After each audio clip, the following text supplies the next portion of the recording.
Hello, good morning. Very early morning. It's dark.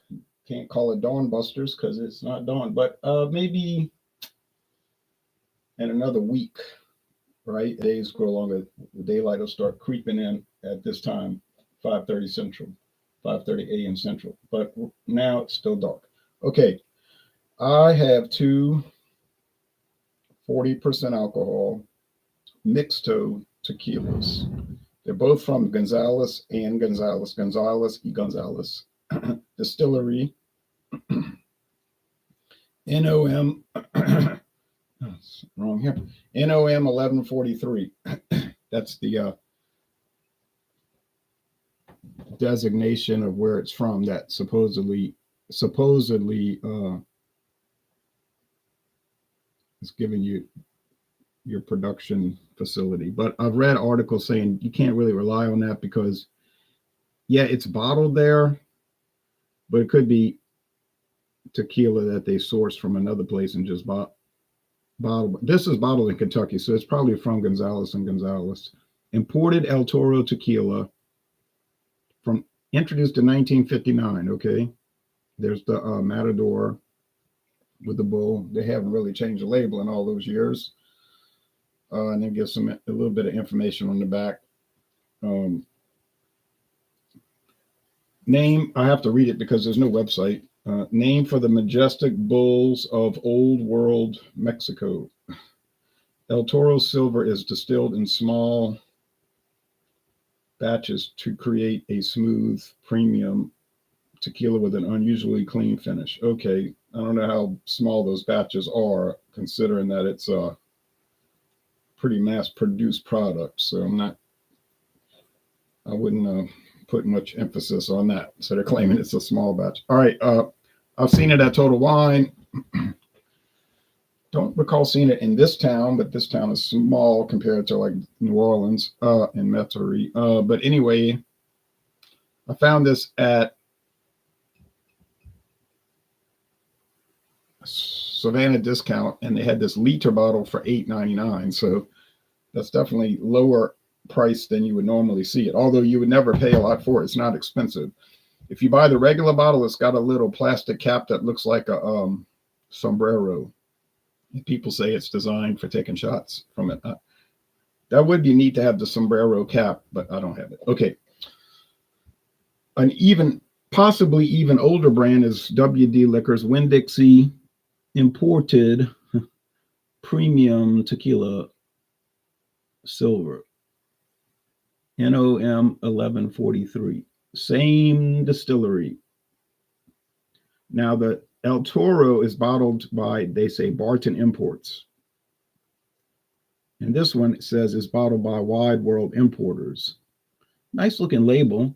They may not sell anything but the plastic bottles. I've never seen glass of these. Well, back in the 1970s and 80s, at least, maybe probably into the 90s, it was glass. It was a big glass bottle. The gold is the same exact label, except that instead of saying silver, it says gold. Although the one I bought had the wrong label on it. It was a gold tequila, and they put the silver label. I said, that's a screw up. Almost brought it back to Winn-Dixie to exchange it, but then I said, well, that's a curiosity piece. I'll keep it. Okay.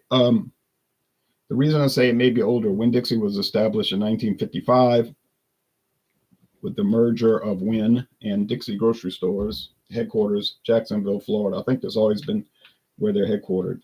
But in 2024, Winn-Dixie was bought, Southeast Grocers, because they own Winn-Dixie and Harvey's grocery store, was bought by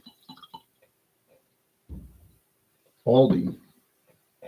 That's correct. So now Aldi owns Trader Joe's, their own store, Aldi, and Winn-Dixie and Harvey. So they've been turning a lot of Winn-Dixies into Aldi's, which got some people irritated.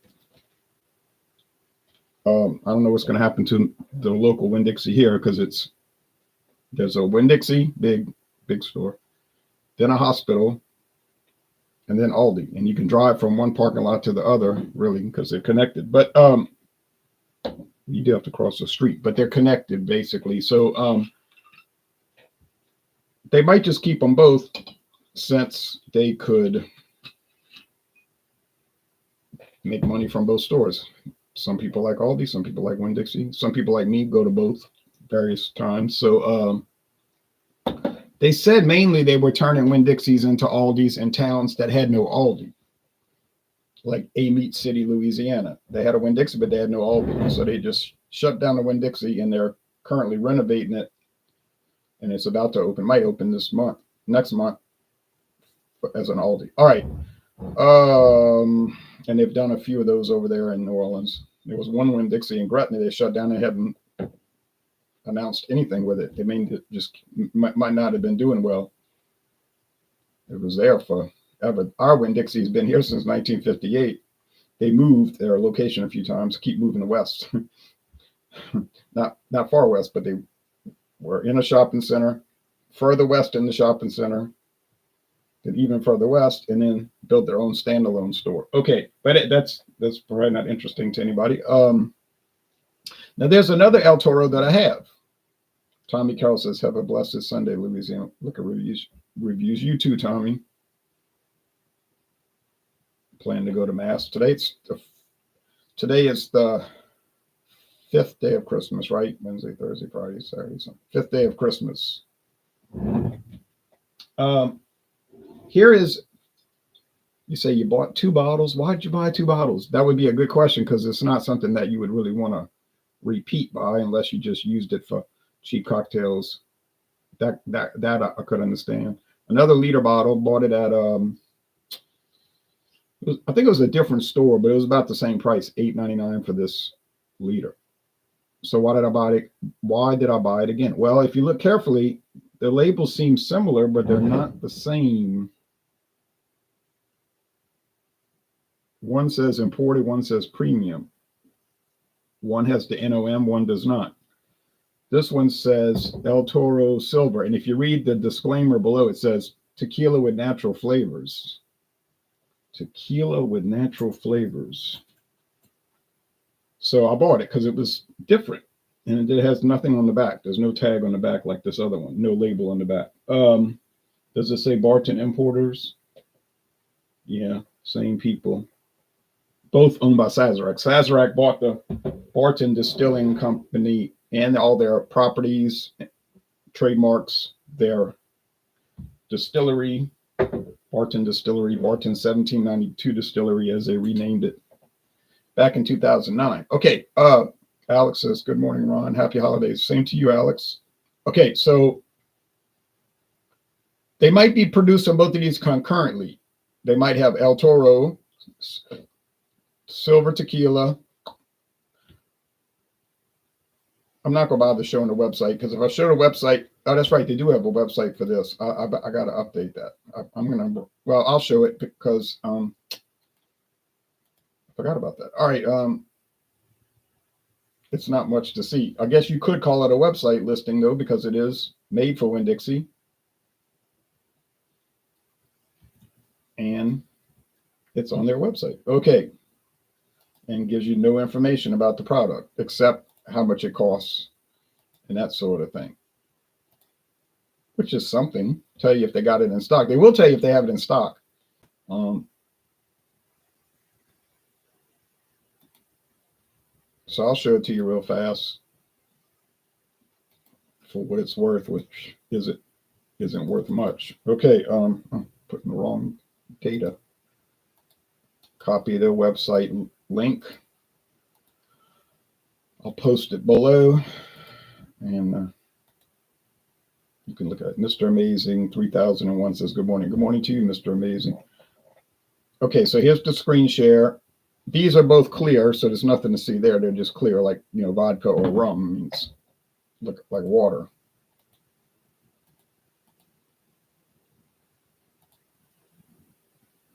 Craig Swinson, cheers to the chat and our fearless leader, Ronald. Thank you, Craig. So there's what you get on the website. Basic information. Only at Winn-Dixie. That makes sense because that's the name of the product, Winn-Dixie Tequila. You would get in Georgia anyway, because in Georgia, like at the Harvey's grocery chain, which is owned by Aldi also, from the buyout earlier this year, because in Georgia, you can only buy it from a liquor store. And I don't know if they have any Harvey's liquor stores, although they might. I never researched that. I know that if you go to Georgia and Florida, they have WD Liquor. It's a liquor store. It's Winn-Dixie liquor store, and it's all over Florida. Hundreds of locations. Well, that makes sense because in Florida you cannot buy liquor from a grocery store.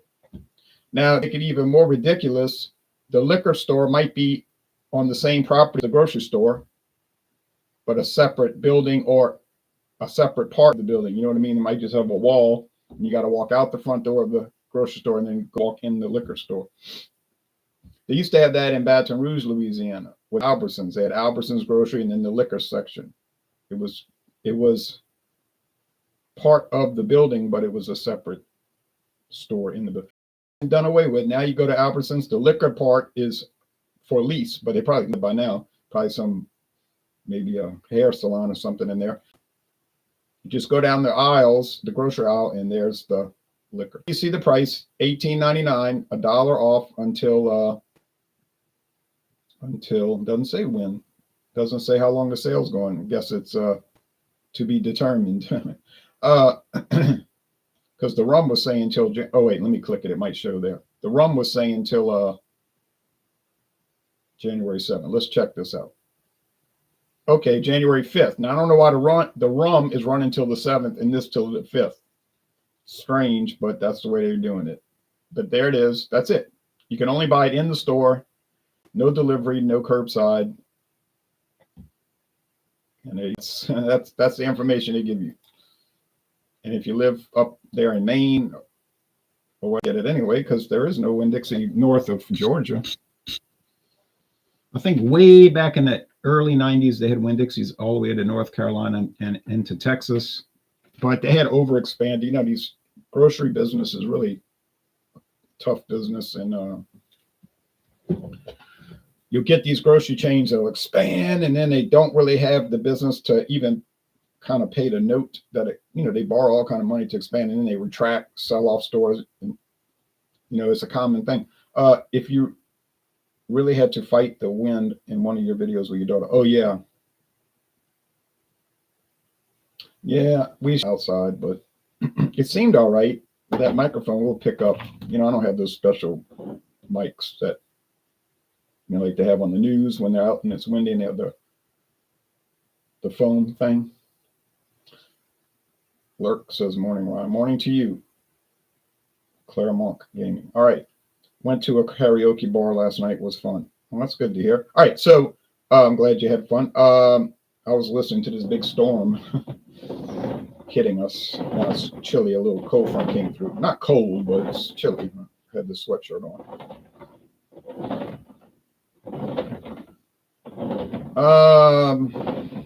Question. Could these two products be the same thing in different bottles? It's possible. I called the company numerous times, at least 3 times, and they were helpful. And I asked them, is your bourbon sometimes the same bourbon in different labels? I'm trying to get this to focus properly. These Logitech cameras, they're not too good. All right. But that's the only ones they sell at Walmart, to my knowledge, and I'm not going to go all over creation looking for a camera. They're durable. The last one I had lasts forever, it seemed like. But anyway, all right. The lady said, oh, no, we never take the same bourbon and just repackage it in a different label. She said all of the Buffalo Trace bourbons are a different recipe.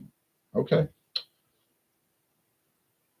But like William Kepley said, yeah, it's not what they say, it's what they don't say. She didn't say all of our products. He said, yeah, she was very careful in her wording. All of our bourbon, specific. She didn't say blended whiskey. She didn't say brandy. She didn't say tequila. So I started thinking about that when I got off the phone later. I'm like, okay.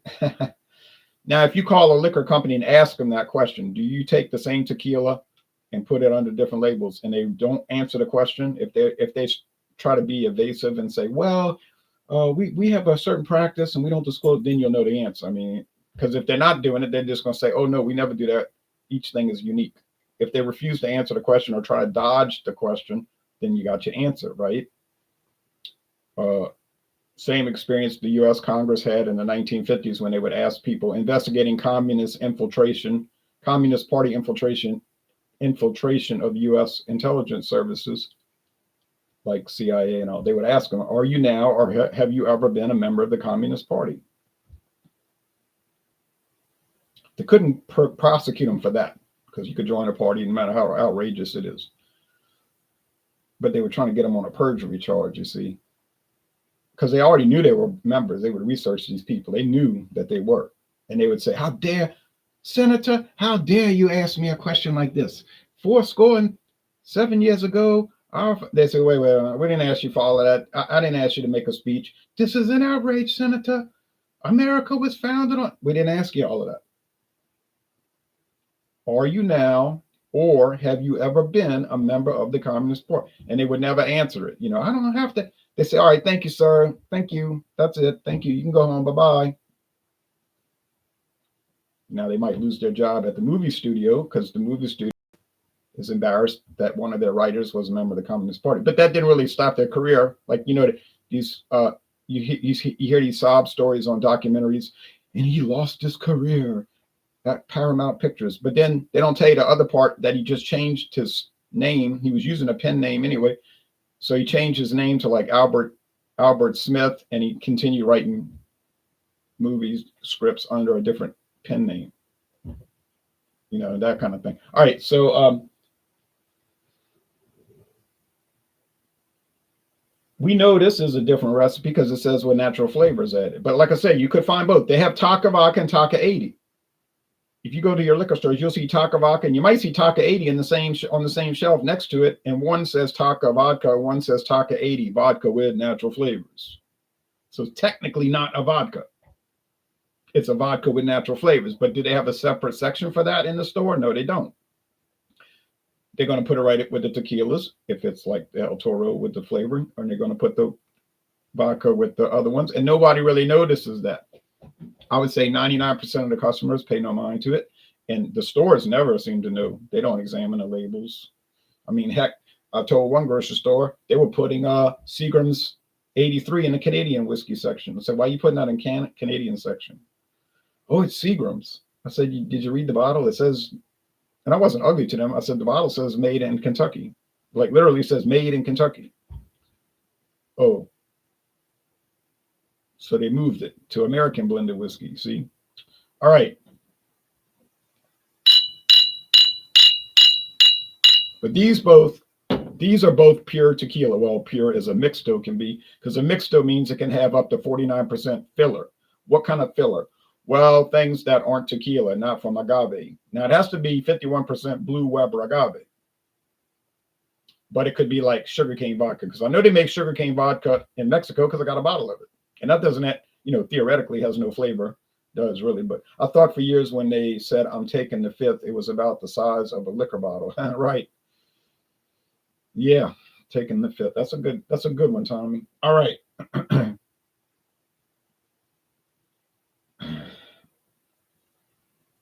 Yeah, it smells like these are very low end, so they're not going to have a whole lot of excitement with them. But the best you can hope for with these is that they're not terrible. And luckily, they're not. I've had them both, and they're fine. Exciting? No. Something to give as a gift? Not really. So I have watching the NFL on Sunday with friends, eating bologna sandwiches and some corn chips and dip. Yeah, that's what it's made for. Okay. So there are certain products that exist for that purpose. And then we like to downgrade them and make fun of them like, oh, I would never drink that because I'm too good for that. Yeah, all right. We get it. You're the best. El Toro Silver Tequila. Now, this is the silver. Let me see what the label shows. It's got the little, yeah, this is the pure tequila. This is not the weird one with the flavoring. And I don't know what their logic is with adding the flavoring, but they do it. The guy on the phone told me, he said, I think they do it to smooth it. Like it'd be kind of nasty without. There it is. Total Wine and More, 1 liter, this 50 bottle, but it says a liter for $7.99. So they're kind of tricking you because you think you're going to get that little cap but you get the liter. You're going to get this just the twist cap, plain twist cap. Now, when they did sell El Toro at my local Total Wine and More, it did have the little cap. It was $7.50, but I think it was the same price, $7.99. So you may as well get an extra 25%. All right, so that smells basic, like Jose Cuervo type thing. Basic Jose Cuervo. Of course, Jose Cuervo will always it'll beat all of these. Like on its own, it seems kind of ho-hum, but then when you put it in competition against the lower shelf ones, it always wins. All right. Yeah, same. Maybe a little more agave over here, so taste time.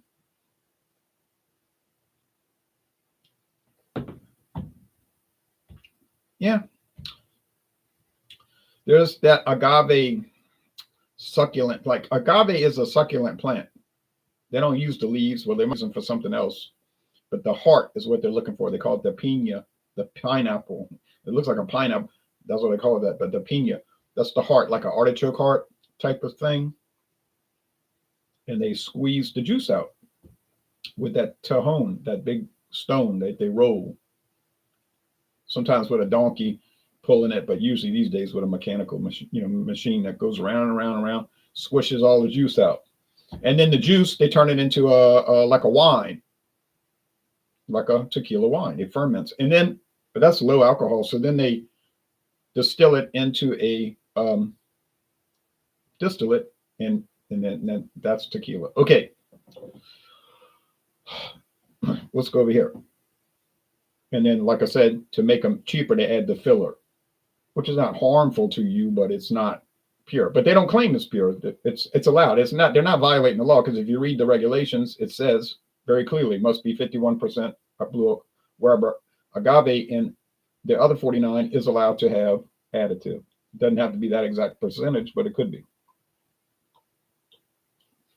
Same concept as American blended bourbon, can have up to 49% filler, unaged distillate, and that's why it's cheap. Okay, the flavor is not going to come from the filler. That's going to be neutral, basically. The flavors come from the agave. This one seems more sugar, less flavor. Just telling you, less agave. This one seems more vegetable. Now, tequila is something that turns some people off, because some people drank too much when they were younger and got sick, and they can never smell it anymore. It makes them ill. But some people just don't like that vegetable flavor, like that, almost like a bell pepper flavor. Some people can't stand bell peppers. My daughter can't stand celery. I don't know why. I like celery. But anyway, this one seems to have more of that vegetable agave thing going on. This one, now when I did, it's less. So when I did the solo review of the Winn-Dixie, I remember not thinking there was much to it. Didn't taste bad. Just kind of, I don't even remember the score. I might have been like a C plus, 78. Might have been an 8.0, might have been a B minus. It's something like that. It's kind of in that area. B minus, barely good, or C plus, like high average, but not really good, which may as well be an F generally. You say, yeah, but if you're buying it just to mix with like Fago Cola or something like that, or Great Value Cola, something even cheaper, yeah, I guess it'd be all right. Just all right. But this other one has a little bit more character. And I remember the El Toro getting a better score than that. It got like a B, like good, but just good. Like a lot of things are good, but not something you'd be looking to try. Now, if you pay a low price and you get a good score, you don't care. I thought for you, you don't care. Now, if you pay a premium price and you get a B, then you're mad. Like I bought this Pilsner from Shreveport. It was $2.99 a can. That's $11.96 for a 4-pack. Luckily, I bought singles, so I only paid half, because I bought a single for solo review and then for a duo review. So I paid $5.98. But it's a B. I was like, man, this thing is a B. And my friend David agreed. He said, it's okay. Well, I think he gave it a C plus. He's like, I mean, come on, man. If I'm paying craft beer prices and the beer is not even as good as natural ice, which is a well-known 30-pack type of beer that's very cheap, we got a problem. And I've been running across this consistently now for the last 5 years at least, paying high prices for craft beer that's not, and I use that as my framework, natural ice, because it's so common and you know what the flavor is on it. And you can't even match that. We got a problem, a real problem. Now these, they fit their price point. So I'm going to say this is the El Toro. And I got it right. So the El Toro, I don't think they're the same product because they don't taste quite the same. They're similar, but the El Toro is a little bit, well, actually, they're about the same price. So you pay the same price, you may as well get El Toro. It's got a little bit more character. So there you go. Sorry, Winn-Dixie. That's what happens. So y'all take care now and see y'all later. The next time it'll be the El Toro Silver, of course, with the natural flavors.